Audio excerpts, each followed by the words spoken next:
Good morning, everyone. You know what? I must say that I do miss the time when Facebook made it so easy for me to check comments on my iPad since I don't have two screens. But unfortunately, with the changes they implemented in um,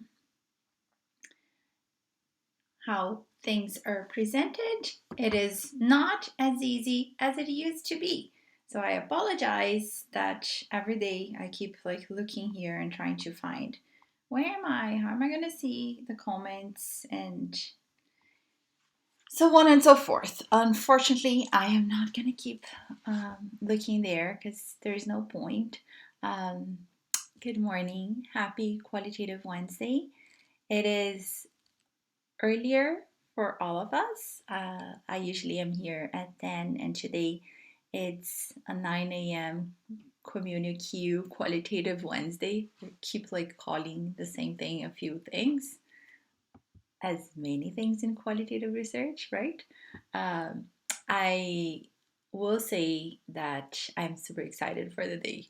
Today is the first bonus training inside QRB, and I have someone that I trust, that I admire, and that I have learned so much from coming to walk us through an embodiment practice and tap into reflexivity, career purpose, and so many great things. It is the reason why I am here earlier because I have to be in the workshop at 10.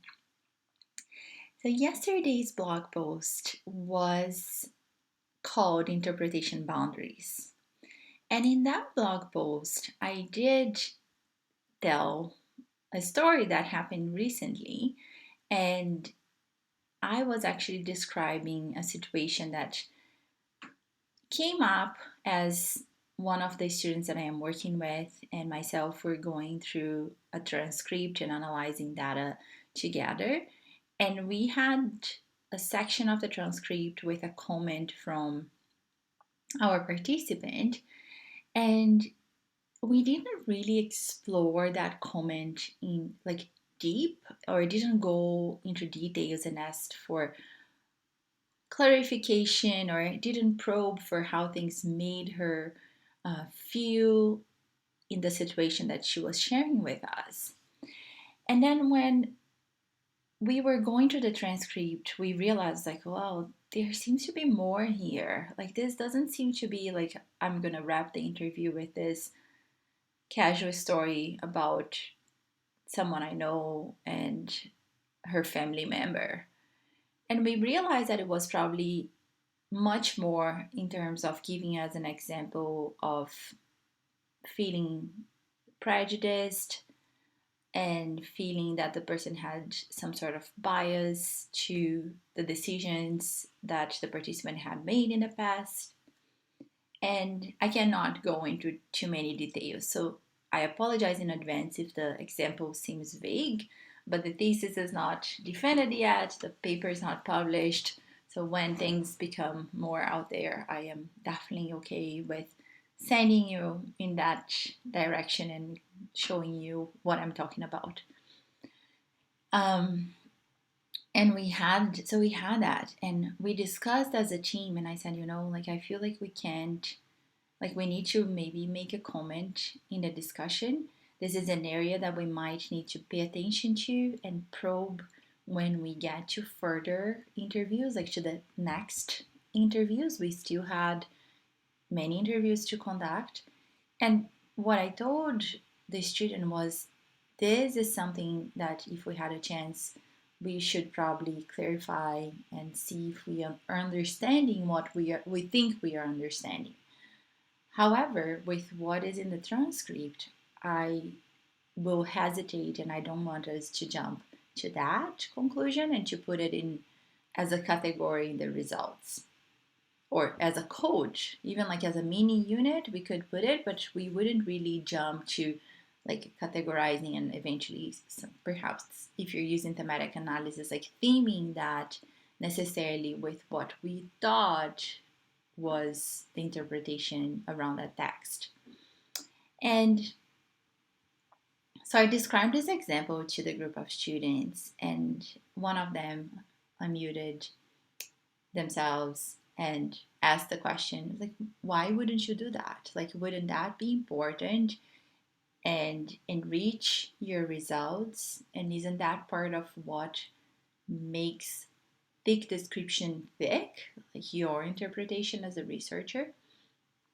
And I think the answer to that is definitely yes. However, you need to keep in mind what the boundaries of your interpretation will be according to your paradigm, your research methods, and where these methods are rooted in terms of methodology. This study that I am referring to, it's a qualitative descriptive study with a pragmatic paradigm. We are not talking to participants a second time. We are not doing any type of member checking with them, presenting results back to them, or clarifying things with them. So the best that I thought we could do within the study, the ethics we have, so what we are allowed to do in terms of contacting participants and engaging with them, was to have that comment clear in our minds as researchers as we move to the next interviews. So we can stay more attuned to situations, to stories, to pauses, to inflections in speech that would maybe signify something similar to what we felt that passage was signifying. In doing that, we would not miss the opportunity to probe and understand something like that comment better later on. And then we would make that comment part of the results because we would be getting more and a thicker understanding and a thicker description of something similar to that from other participants. And that's what I mean when I say interpretation boundaries. You have to consider how much in your data you have to actually come up with certain things and interpret things and discuss them. And in our case, with that one interview and not going back to that participant to clarify that comment, I did caution the student, and we were working together. I said, there seems to be something else here, but we need to use our future opportunities to explore that and kind of leave this comment as a memo and also in the back burner in our minds so we could really use that. And it's the beauty of doing concurrent data analysis, right? Something that I talk again and again, and I don't think it's ever going to be perfect. It's not always attainable.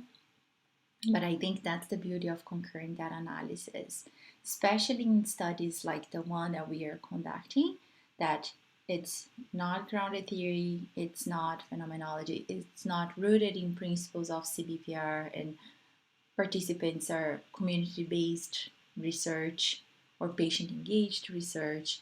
So you're not having further or future opportunities to engage with the participants and say, we also heard stories like this and we think it means this. What do you think about it?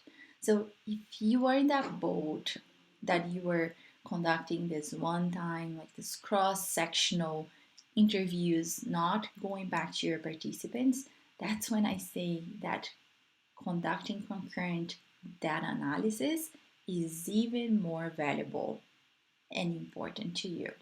Because if something happens like it happened to us, you might not be able to go back to your participant and clarify things. You might not be able to develop a theme based on that one interview, or you might feel like your interpretation is probably right, but you cannot be sure.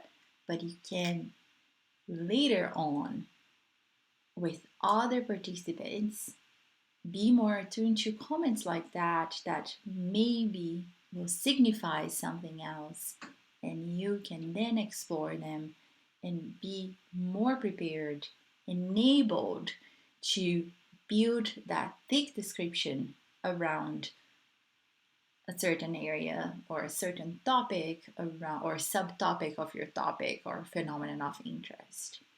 So that's all I had to share today. I will apologize in advance that I don't see my user screen where I see comments. So I actually don't know right now if any of you are watching live, and I hope this is streaming properly. If not, I will just post the video later. But I want you to think about that and think about interpretation boundaries and what you can do depending on your qualitative foundation, your methodology, your methods. Have a good rest of your day, and we'll talk next week. I have a super exciting blog post coming to you next week, and we will have kind of like a really meaty, as in meat, like really good, rich discussion on Wednesday. Because we are going to be giving some examples that I didn't put in the blog post because it would be too long. But to me, it's one of the richest examples related to what I am going to be discussing in that blog post. I'll see you next week. Talk soon. Bye bye.